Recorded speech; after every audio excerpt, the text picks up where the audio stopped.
Hey guys, welcome na naman sa panibagong araw ng buhay namin mag-iina.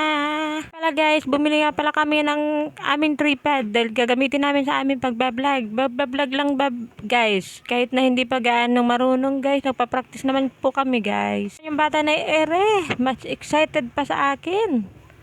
Ayan guys, tingnan mo.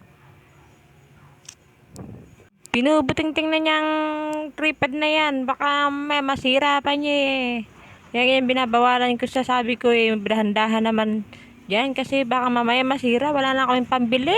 Tignan niya man guys kung gaano sa excited oh. Tignan mo, tuwan-tuwa pa siya sa ginagawa niya guys. Tignan mo, tuwan-tuwa pa siya sa ginagawa niya oh. Oh.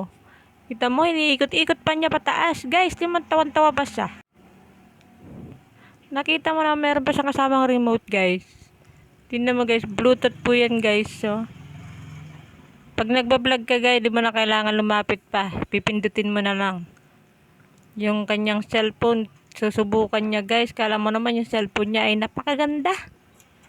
Wala pa kasi pambili ng magandang cellphone. Kaya nagtsatsaga muna kami sa ganyang klaseng cellphone guys. Ayan guys. Pati yung pusa o nakikiblog na rin no. Ayan guys, nakita niyo man sinusubukan niya ang kanyang cellphone. Di naman wala namang nakikita sa kanyang camera. Dahil nga sisinagan ng sikat ng araw sa labas.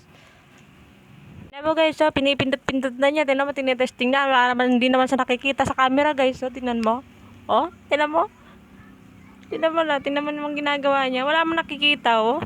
Dahil nga, puro lang liwanag yung nakikita sa camera niya oh. Pero pinipindot-pindot pa niya. Ayan guys.